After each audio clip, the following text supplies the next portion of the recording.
Mesdames et messieurs, rebonjour et bienvenue pour cette nouvelle édition de Midi Pile que je tiens à la place de ma collègue Mona Deli. Bonne journée à vous et on vous retrouve après une petite pause tout de suite.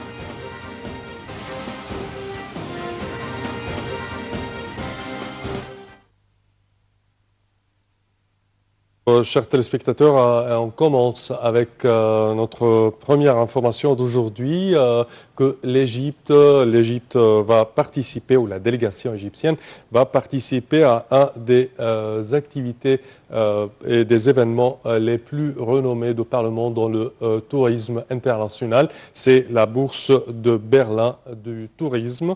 L'Égypte participe à cette bourse durant sa tenue qui s'étendra depuis le 8 mars au 12 mars 2017. Cet événement est considéré l'un des événements majeurs du tourisme international de par le monde entier. Et l'Égypte, après été admis par le Haut Comité de réactivation du tourisme, témoigne quand même la participation de plusieurs compagnies et égyptiennes concernées par le tourisme. Et pour mieux parler de cela, nous avons le plaisir d'accueillir au bout du fil M. Adel Zeid, qui est ex-président du comité du tourisme externe. Bonjour, Dr Adel. Il me semble qu'on va essayer de le recontacter toujours sur ce même sujet et concernant également notre deuxième sujet du jour aujourd'hui, un sujet concernant les groupes russes quand même. Oui, une délégation russe arrive au Caire pour inspecter les mesures sécuritaires dans les aéroports égyptiens. Une délégation d'experts en aviation et en sécurité est arrivée jeudi pour inspecter le terminal 2 de l'aéroport international du Caire, d'où doivent partir quand même les avions russes en cas de la reprise des vols avec l'Égypte. Et nous avons au bout du fil M. Adel Zeid, qui est ex-président du comité du tourisme externe. Bonjour, M. Adel. Bonjour, bonjour. Alors, si on parle premièrement de la délégation russe qui vient de visiter l'Égypte pour inspecter les aéroports égyptiens et les mesures de sécurité déjà entreprises dans ces aéroports. Je pense que ce n'est pas la première délégation russe qui a inspecté le niveau de sécurité des aéroports égyptiens, n'est-ce pas? Presque un an que nous recevons, que ce soit à Sharm el-Sheikh, Hurghada ou le Caire, nous recevons, il y a eu des dizaines de délégations, dont le président de ce comité était le ministre de l'aviation civile, et ils ont parcouru un peu, ils ont inspecté les aéroports, les 3 aéroports, fantastiques, etc. Et très, très bientôt, nous allons reprendre. Ça fait un an qu'ils disent, qu'ils viennent, qu'ils inspectent. Et je ne sais pas, moi je pense qu'il y a peut-être un jeu politique dans cette affaire, mais et chaque fois, ils repartent d'ici et ils disent, pendant qu'ils sont là comme cette délégation, tout est en ordre et c'est très bientôt que nous allons reprendre des vols sur cette fois, où principalement ils vont commencer par le Caire.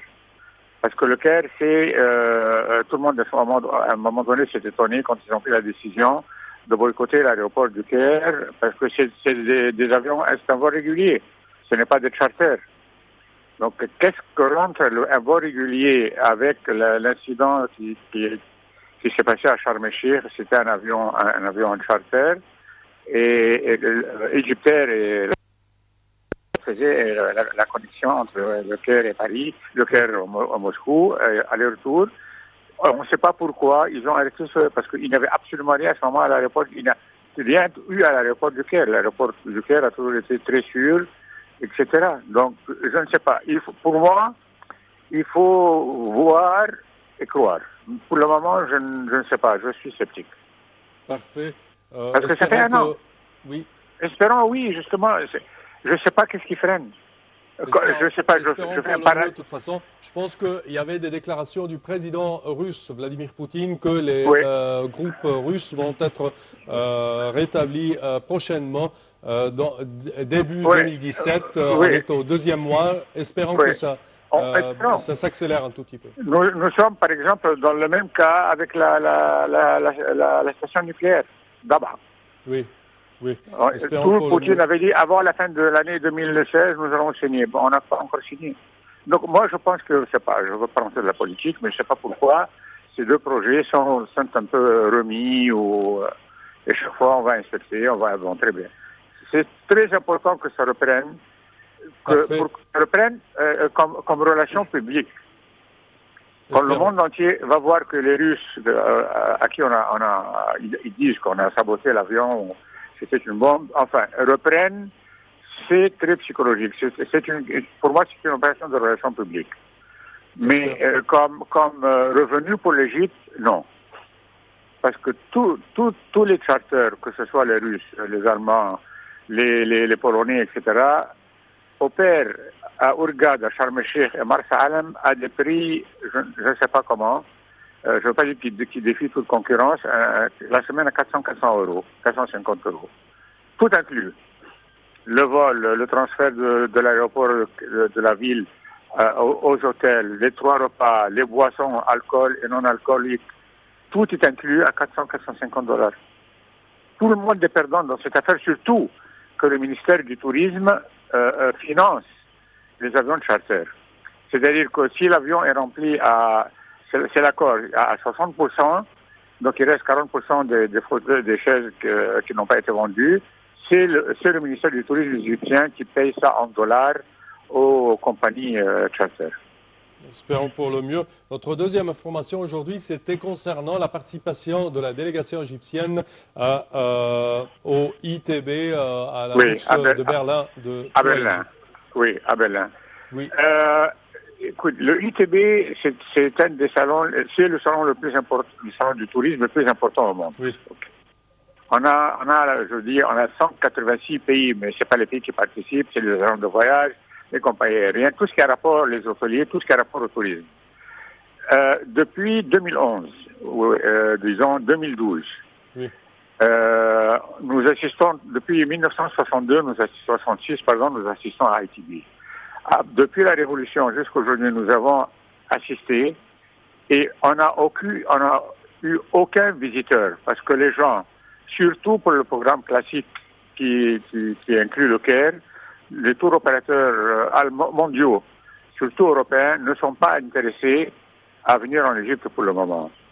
Donc, ITB a toujours été, parce que les brochures, tous les tours opérateurs européens attendent le salon de ITB pour signer les contrats, pour connaître les prix, ils viennent chez nous, quel prix vous allez, etc. Et puis, avril-mai, les brochures hiver, c'est-à-dire par exemple octobre 17-18, sont imprimées, soit sur le net, etc., etc. Ça fait 5 ans que nous payons de l'argent que nous faisons par la fenêtre, parce que ITB, nous prenons à peu près 500 mètres carrés, ou 400 mètres carrés et quelques, qui nous coûtent à peu près 2 millions d'euros. Nous jetons ces 2 millions d'euros par la fenêtre. Parce que il y a très peu d'Égyptiens qui vont assister. Donc d'habitude, nous assistons, on prend un 3 mètres par 3 mètres, nous payons 3 000 euros. Dans le montant, c'était un investissement extraordinaire parce qu'on avait du travail, les gens venaient, on signait des contrats, etc. Mais depuis la Révolution jusqu'à aujourd'hui, tout ce qui concerne le tourisme, quel que soit le salon, ITB, World Travel Market à Londres, Fitura en Espagne, etc., les gens, les agents de voyage, les tour opérateurs, les charters ne viennent pas visiter le stand d'Égypte. Et c'est pour ça qu'à un moment donné, nous avons dit, j'ai fait un rapport au ministre Issam Zaazou à ce moment-là, je dis, dépensons cet argent, ok, on va aller à ITB, on va aller au Travel avec 50 mètres carrés, et que le nom de l'Égypte soit présent. Parfait. Et cet argent, dépensons-le en Asie et en Amérique du Sud. Ce sont 2 marchés prêts à venir en Égypte, et ils ne veulent que le programme touristique classique, c'est-à-dire culturel, qui rentre tout l'argent le dollar en Égypte. En 2010, on a reçu à peu près 13 milliards de dollars. 60-65% venaient du tourisme classique, lequel Luxor, Aswan, la croisière, Abu Simbel, etc. Espérons pour le mieux. De toute façon, Monsieur Adel-Zaïd, je tiens à vous remercier d'avoir été des nôtres. Merci à vous pour vos explications. Petite pause, chers téléspectateurs, et on vous retrouve tout de suite.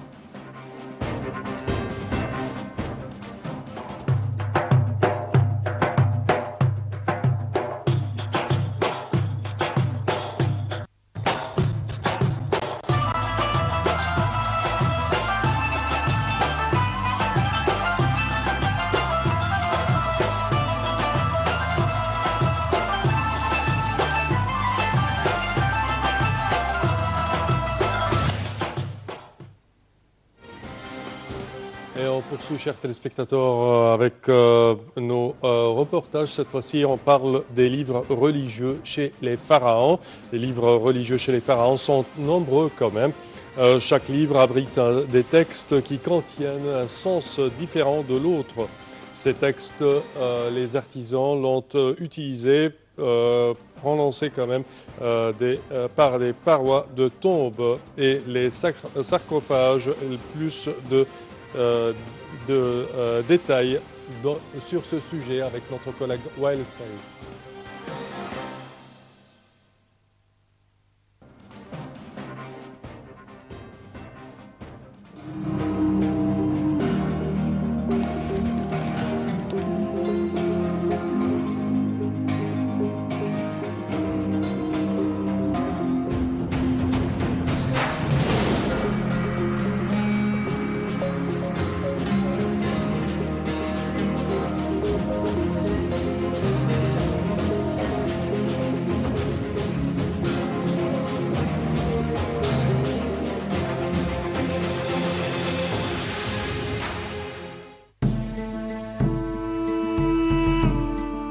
Il est plus que probable que les Égyptiens ont appris l'usage des écritures dès les deux premières dynasties, même si les premiers textes ou dessins en langage hiéroglyphe sont apparus vers 2400 avant Jésus-Christ sur les murs de la pyramide du roi Ounas de la 5e dynastie officielle.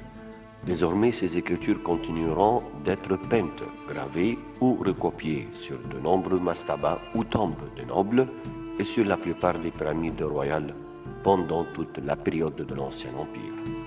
Les textes se rapportent surtout à la foi et la religion, mythe de la création du monde, maîtrise des mœurs et de la conscience, recherche de la perfection et vie exemplaire que doivent mener le roi et tout être humain appelé à une renaissance spirituelle. Les textes des pyramides. Hiéroglyphes à caractère religieux gravés sur les murs des pyramides. Ces extraits de prière sont des remontations qui accompagnent l'âme du roi défunt dans son inévitable parcours vers l'au-delà. Comme le soleil disparaît le soir dans la grande nuit étoilée pour rajeunir et réapparaître le matin, l'âme doit traverser la nuit pour renaître dans l'autre monde, plein de force et rajeuni.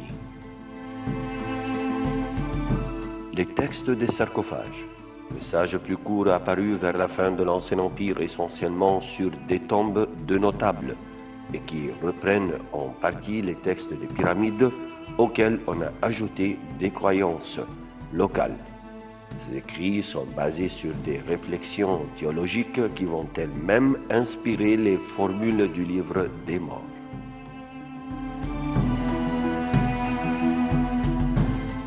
Le livre de l'Amdouat est également un livre funéraire dont a retrouvé une partie des textes sur 22 sarcophages du Moyen Empire à Hémopolis. Il exhortait les humains à la bonne conduite sur terre. L'Amdouat contenait également une carte du monde inférieure composée de 12 régions que les âmes devaient franchir après leur trépas sur terre. Semblable aux 12 heures durant lesquelles le soleil disparaît pour entamer sa course nocturne, de durée de lumière montrait le chemin de la renaissance spirituelle à l'âme, corporellement morte, et qui recevait dans ce livre un recueil de prières qu'elle devait prononcer en suivant la lumière qui l'amène au pays de la Menti, où règne Osiris, assisté de Maat, la déesse de la vérité.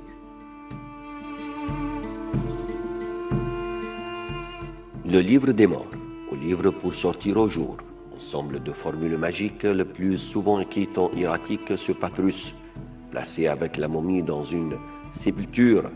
Ces textes attestés depuis le Nouvel Empire, exactement au XVIIIe dynastie, accompagnèrent le défunt pour son voyage vers l'au-delà jusqu'à l'époque gréco-romaine.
Et on reste toujours avec ces mêmes photos quand même de Aswan au sud de l'Égypte, mais un tout petit peu vers le nord, vers Edfou. Alors les temples gréco-romains sont des temples purement égyptiens. Ce qui distingue ces temples, c'est la représentation des dieux égyptiens avec les Ptolémées et les empereurs romains quand même. Le temple d'Edfou en est l'exemple. Notre collègue Wael Saïd quand même nous relate les détails. Voyons ensemble.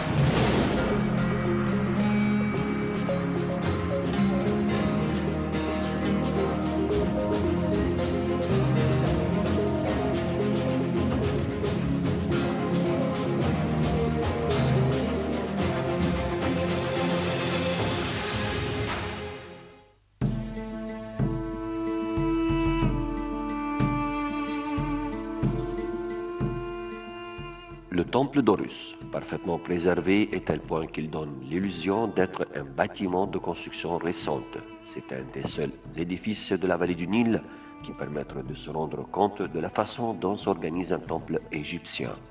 Toutefois, pendant la visite, ne jamais perdre de vue qu'il s'agit d'un sanctuaire ptolémaïque. Aucun temple égyptien n'est aussi bien conservé que celui dédié au culte d'Horus à Edfou, car du pylône, ça n'est plus reculé, les différents éléments du bâtiment nous sont parvenus presque intacts. À bien le regarder, ils donnent l'illusion d'un monument de construction récente abandonné précipitamment quelques années auparavant. C'est pourquoi son étude reste primordiale. Il constitue l'archétype d'un édifice cultuel, tant dans son organisation architecturale que dans le contenu de ses décors. Toutefois, il semble difficile de considérer ce sanctuaire comme un exemple absolu, car il s'agit d'un édifice ptolémaïque, donc tardif. Et il semble évident que ce type de structure a évolué depuis la XVIIIe dynastie.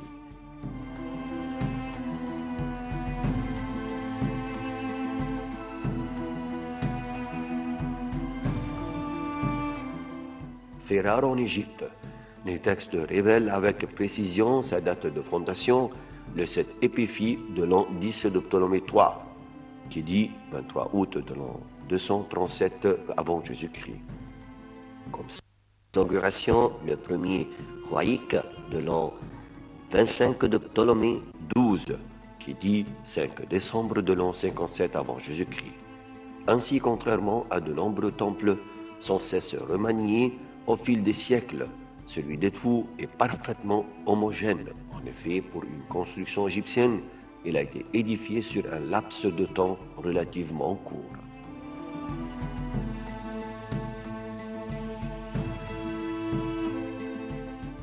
Par sa taille, c'est un des centres religieux les plus imposants de la vallée du Nil. 79 mètres de large, 137 mètres de long. Si dans les grandes lignes, la structure de sanctuaire de l'époque ptolémaïque doit ressembler à celle des édifices antérieurs, on constate que des particularités apparaissent, sans doute inhérentes aux origines de leurs commanditaires. D'emblée, on est surpris par la clarté du plan de base, pylône d'entrée monumental, cour entourée de portiques, salle hypostyle, chambre desservie par des chapelles annexes, et sans dessin dans lequel, à l'abri de tous les regards, on conserve la statue de Dieu. Le tout est compris dans un double mur d'enceinte. Le premier en grès enserre le temple, ne laissant au passage qu'un espace étroit. Le second en brique crue, beaucoup plus massif, englobe les édifices annexes. La Mésie, kilomètre, lac sacré, entrepôt et habitation des prêtres.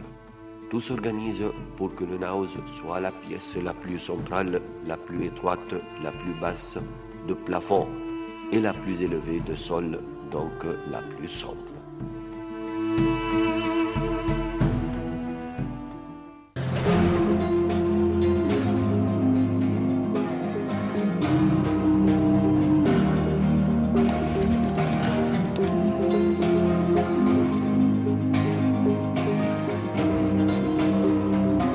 C'est ainsi, chers téléspectateurs, que nous arrivons au terme de notre midi-pile d'aujourd'hui avec le thème de tourisme. Et de la part de toute notre équipe, je vous souhaite toujours de passer les moments les plus agréables sur Nile TV International. De toute façon, nous vous donnons demain rendez-vous avec une nouvelle édition de midi-pile avec un nouveau thème. Merci, au revoir.